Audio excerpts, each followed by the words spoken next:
교회 여러분, 오늘 우리가 함께 읽은 성경의 말씀은 우리들의 말로 선한 영향력을 발휘하면서 살아가라는 하나님의 말씀입니다.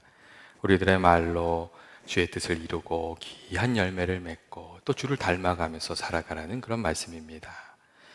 1976년 미국 대통령 선거가 있을 때 그 문화 인류학자였던 미드 여사란 분이 계셨는데, 그분이 지미 카터 후보의 연설을 듣고 조언을 좀 했습니다. 연설하는 내용도 중요하지만 그 스타일, 어떻게 그 말을 전달하느냐 하는 것이 참 중요하다는 그런 이야기를 해 주었습니다. 그리고 우연의 일치인지 카터 대통령 후보의 참모들도 그와 같은 내용을 충고해 주어서 이 카터 대통령이 유세 기간 내내 어떻게 이 말을 하느냐 하는 것에 대해서 많은 공을 들였고, 그것이 많이 도움이 되었다고 합니다. 우리가 하는 말의 내용이 참 중요합니다. 그런데 그 말을 어떻게 하는가 하는 것도 마찬가지로 참 중요합니다. 어떻게 말을 하느냐 하는 것에 따라서 그 말의 열매와 결과가 아주 판이하게 달라질 수 있기 때문에 그렇습니다. 오늘 성경에 유순한 말이 분노를 잠재운다는 이 말씀도, 이 말의 뜻도 중요하지만 어떻게 말할 것인가 하는 것이 참 중요하다는 그런 말씀입니다. 여러분, 아무리 옳은 말이지만 그 말이 거만하게 들리거나 잘난 척하는 말로 들리면 그것은 진짜 아무 소용이 없게 됩니다. 일단 우리 마음속에 아이고 너 잘났다 이런 마음이 듣게 되면 더 이상 그 말이 들려지지가 않습니다. 그리고 꼭 필요한 말도 잔소리처럼 들리면 아무 소용이 없지 않습니까? 특별히 자녀들과 대화를 할 때 그런 일들이 종종 일어납니다. 꼭 필요한 말이고 자녀들에게 귀한 말이지만 그 말이 또 아빠 또 시작하셨네, 또 엄마 시작하셨네 이렇게 되면 자녀들의 그 마음에 심기어지지가 않고 들려지지가 않습니다. 옳은 말이지만 그 말이 찍어 누르는 말처럼 느껴지거나 자존심을 해치는 말이 되면 그것도 아무 능력이 없는 말이 되고 맙니다. 여러분, 남편과 아내가 대화할 때도 이 대화하는 이 방법이 참 중요하지 않습니까?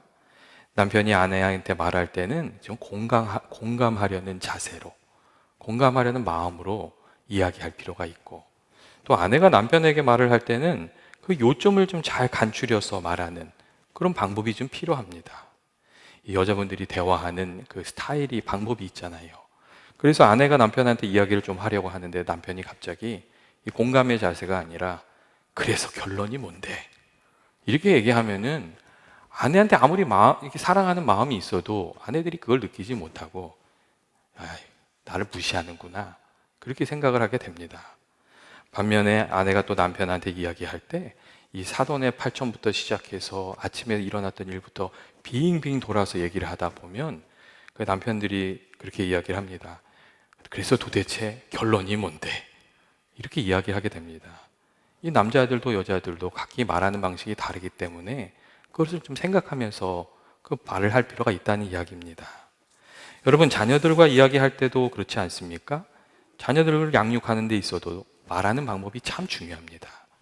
내 아이를 위한 감정코치라는 책을 지은 존 가트맨 박사님이란 분이 계시는데, 그분은 자녀들과 이야기를 나눌 때 이 말하는 방법이 중요하다고, 이 자녀들의 감정은 받아주고 잘못된 행동은 바로잡아주는 그런 지혜로운 말이 필요하다고 이야기를 했습니다.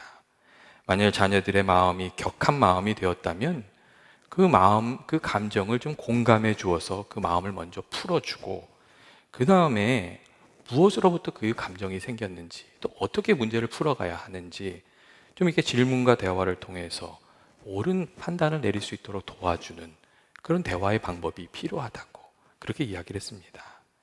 자녀가 학교 갔다 왔다가 화가 많이 났다면 왜 화가 났는지, 무슨 일이 있었는지, 그리고 너 정말 마음이 안 좋았겠다, 화가 날 만하다, 이렇게 감정을 받아주고, 그 다음에는 그러면 그 일을 어떻게 풀 생각이니? 이렇게 서로 질문을 주고받으면서 자녀들이 옳은 결정을 할 수 있도록 이끌어주는 그런 대화의 방법이 꼭 필요하다고, 우리가 그런 걸 좀 배워가야 된다고 그렇게 이야기를 해 주었습니다. 여러분, 우리가 어떻게 말하는가, 그것도 좀 배워야 되지 않겠습니까? 그리고 오늘 성경의 말씀은 우리들에게 유순한 대답은 분노를 쉬게 하여도 과격한 말을 노를 격동하는 말이 된다고 그렇게 말씀해 주고 있습니다. 이 같은 뜻의 말이라도 어떻게 표현하는가, 어떻게 전달하는가에 따라서 그것이 좋은 결과를 맺을 수도 있고 좋지 않은 결과를 맺을 수 있다고 그렇게 말씀해 주고 있는 것입니다. 여러분, 유순한 말은 그러면 어떤 말입니까? 유순한 말은 부드러운 말이고 온유한 말이고 거친 목소리가 아니라 부드러운 목소리로 그리고 온유한 얼굴로 사랑의 마음으로 친구에게 말을 건네듯이 하는 말, 그게 온유한 말입니다. 그리고 그러한 말이 분노를 쉬게 하고 어려운 일이 발생했을 때 그 문제를 풀어가는 방법이 되어준다고 이렇게 오늘 말씀이 우리에게 해주고 있습니다. 때때로 사람들은 유순한 말을 약한 말이라고 생각합니다. 그런데 오늘 성경 말씀은 유순한 말은 약한 말이 아니라고, 그것은 분노를 잠재울 수 있는 강한 말이라고 그렇게 말씀해 주고 있습니다. 특별히 오늘 성경 말씀을 읽으면서 주목할 단어는 이 대답이라는 단어입니다. 오늘 말씀은 그냥 유순한 말, 부드러운 말을 말하고 있는 것이 아니라 유순한 대답에 대해서 그게 말해주고 있습니다. 여러분, 그냥 유순한 말하고 유순한 대답은 그 상황이 조금 다릅니다. 특별히 오늘 말씀에 나오는 분노를 쉬게 만드는 유순한 대답은 그냥 부드러운 말이 아닙니다. 거기는 아주 좋은 응답이라는 뜻이 있습니다. 친절한 사람에게 친절하게 말하는 것은 사실 그렇게 어려운 일이 아닙니다. 만일 친절하게 말하는 사람에게 누가 거칠게 이야기한다면 그 사람은 이 성품에 조금 문제가 있는 사람이다, 그렇게 말할 수 있습니다. 늘 거칠게 이야기하거나 사람들이 말할 때 늘 삐딱하게 반응을 하는 분들은 그 마음속에 상처가 있을 수가 있습니다. 사실 우리가 이 하는 말 속에 우리가 처해 있는 어려운 상황들, 또 인격 같은 부분들, 그런 부분이 좀 드러납니다. 여러분, 어려운 상황에 처해 있으면 말이 거칠어지잖아요. 이제 그런 부분들이 있습니다. 여러분, 친절한 사람에게 친절한 것은 그냥 보통 사람입니다. 그리고 친절한 사람에게 불친절한 사람은 마음이 좀 삐뚤어진 사람입니다. 그리고 불친절하지만 친절하게 대할 수 있는 사람, 그게 그 사람이 좋은 사람이고 이 성경이 말하는 그리스도인입니다. 그리고 오늘 성경이 말하는 유순한 대답이 바로 그런 응답입니다. 악을 악으로 대하지 않고 선으로 감당해 나가는 것, 그게 오늘 유순한 대답이 담고 있는 그런 이야기입니다. 그리고 이 유순한 응답이 분노를 쉬게 하고 오해를 풀고 갈등을 푸는 능력이 될 것이라고 그렇게 가르쳐주고 있습니다. 여러분, 우리가 하는 말로 평화가 찾아올 수도 있고 분노가 끌어올 수도 있습니다. 이 농담이라도 거친 말을 주고받고 이 약점을 지적하는 말을 하고 그렇게 되면 우리도 알지 못하는 사이에 우리들의 마음속에 이 분노의 에너지가 이렇게 차오릅니다. 여러분, 그러다가 어느 순간 딱 이 불꽃이 튀면 꽝 하고 부딪히고 이렇게 싸우게 되는 겁니다. 그리고 이렇게 부딪히고 나면 옳고 그름은 다 없어지고 그냥 그 다음에는 이기는 일에만 사람들이 다 전념하게 됩니다. 그냥 무조건 이겨야 되는 거예요. 그런데 문제는 우리가 이렇게 이기려고 하는 마음으로 격한 말을 주고받다 보면 서로에게 큰 상처를 입히게 되고 하나님이 원하시는 삶을 우리가 살 수 없게 된다는 점입니다. 하나님께서 우리를 세상의 빛과 소금으로 화평케 하는 사람으로 불러주셨는데 우리가 그렇게 살 수가 없다는 겁니다. 마태복음 5장 46절 말씀을 보면 예수님이 이런 말씀을 하셨습니다. 너희가 너희를 사랑하는 자를 사랑하면 무슨 상이 있으리요? 세리도 이와 같이 하지 아니냐 하는 그런 말씀을 예수님이 하셨습니다. 거친 상황에 있어도 좋은 응답으로 살아가는 사람들, 그들이 주님께서 원하시는 삶을 살게 되고 또 주님 기뻐하시는 삶도 살 수 있는 것이라고, 하나님의 상을 받으면서 사는 사람들이 될 것이라고 그렇게 말씀해 주셨습니다. 그리고 여러분, 예수님께서 또 우리들에게 그러한 본을 보여주시지 않으셨습니까? 예수님께서 정말 아무 죄도 없이 억울하게 십자가에서 모욕을 당하시고 무례한 일을 당하시고 악을 당하셨지만 예수님께서 끝까지 선으로 우리들을 대해 주셨고 예수님께서 그렇게 말씀해 주셨습니다. 아버지, 저들이 자기가 하는 일을 알지 못해서 그렇습니다. 그렇게 말해 주었습니다. 거기에 정말 예수님의 큰 사랑이 있었고 거기에 큰 은혜가 있었고 그래서 우리가 다 구원받게 된 그 은혜를 누리게 된 겁니다. 우리가 이기고 지는 일에만 마음을 빼앗기거나 교만한 마음으로 이렇게 교만한 마음으로 살게 되면 부드러운 말로, 유순한 말로 응답하면서 대답하면서 살 수가 없습니다. 그리고 화평케 하는 삶을 살 수가 없습니다. 우리가 유순한 말로 분노를 잠재우고 화해를 이루는 사람으로 살아가려면 우리가 늘 우리를 긍휼히 여겨주시는 예수님의 마음을 우리들의 마음속에 품고, 이 예수님의 마음을 우리가 품고 살아야 되고, 또 하나님께서 우리를 이 화목케 하는 사람으로, 화평케 하는 사람으로 부르셨다는 것을 기억해야 되고, 우리가 하는 말이 화평케 하는 일에 쓰임 받도록 그렇게 해야 됩니다. 내 말이 화평케 하는 그 도구가 될 수 있도록 그렇게 우리들의 말을 하나님께 드려야 된다는 것입니다. 또한 유순한 대답이 선한 영향력을 끼치는 말이 되려면 좀 필요한 것들이 있습니다. 그 첫째로 필요한 것은 이 일의 전후 사정을 좀 잘 살피고 때에 맞는, 상황에 맞는 그런 이야기를 하는 겁니다.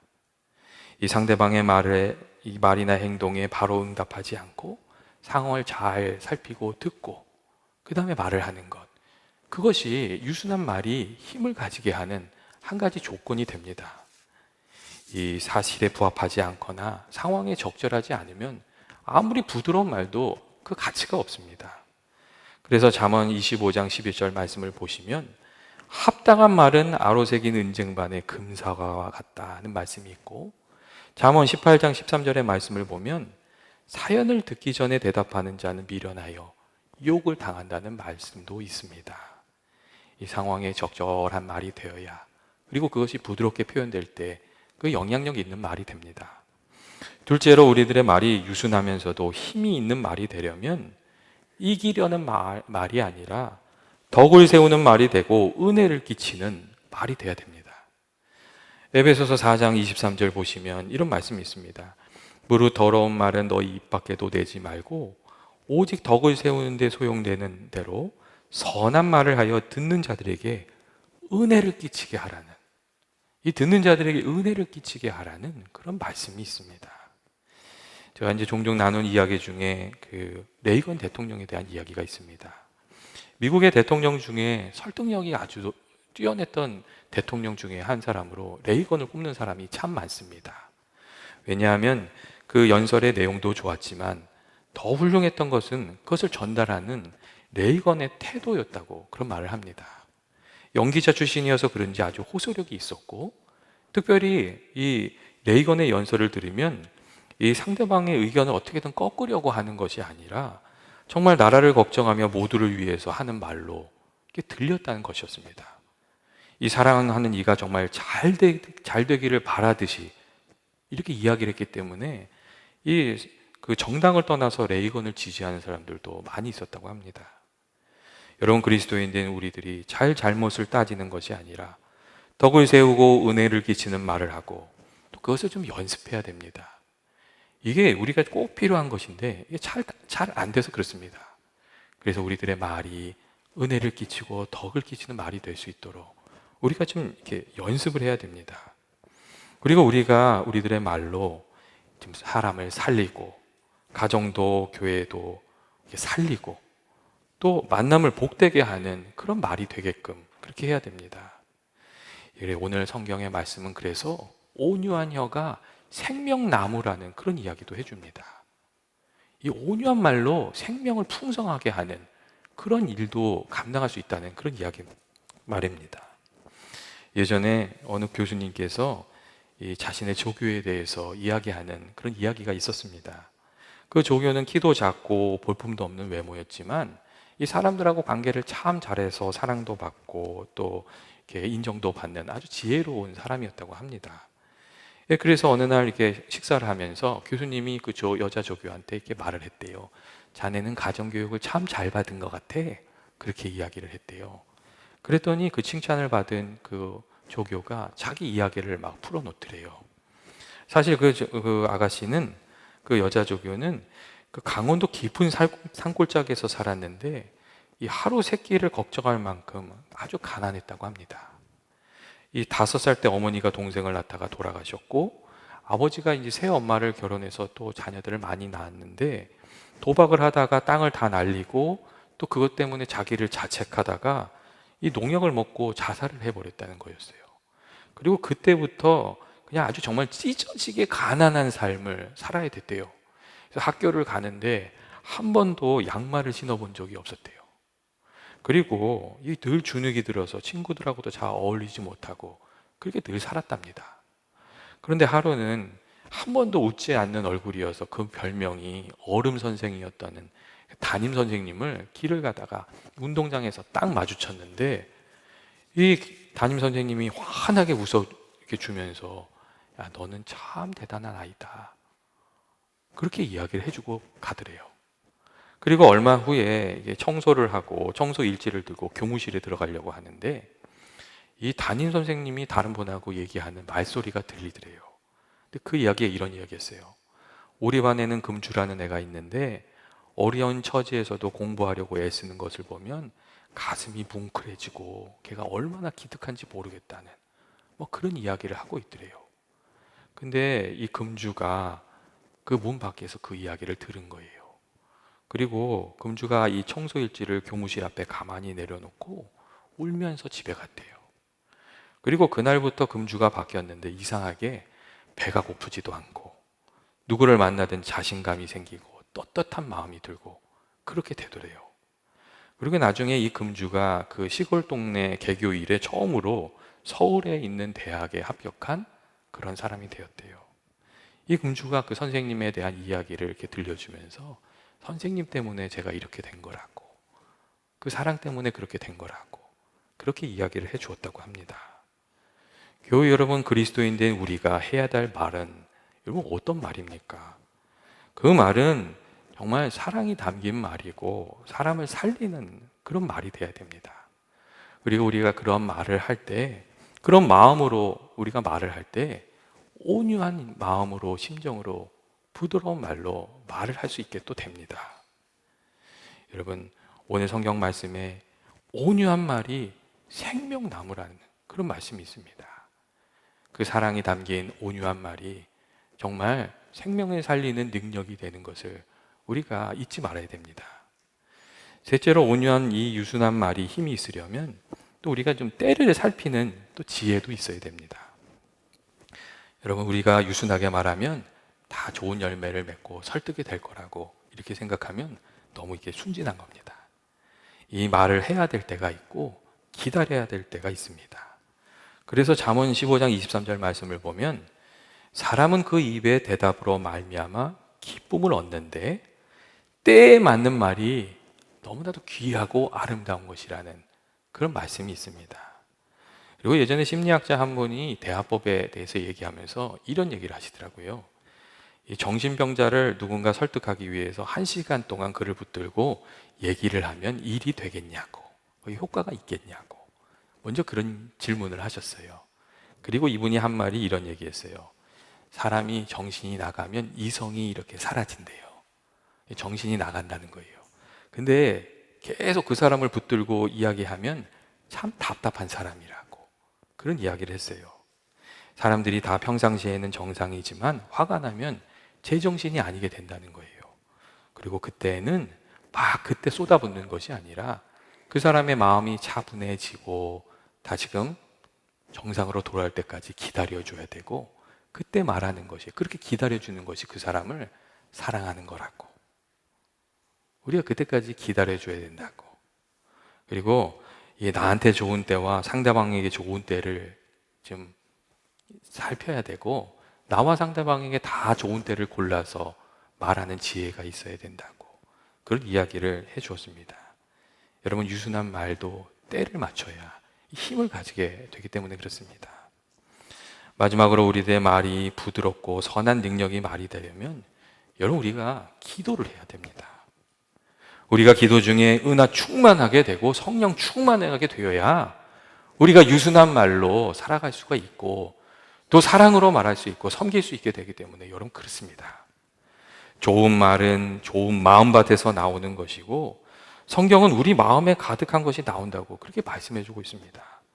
그렇기 때문에 정말 우리가 선한 말로, 유순한 말로 이 선을 이루고 좋은 열매를 맺으면서 살아가려고 한다면 정말 하나님께서 우리들에게 은혜 충만하게 주시도록 주님을 좀 가까이 하고 기도하면서 살아야 되고 또 성령의 좀 은혜를 힘입어야 됩니다.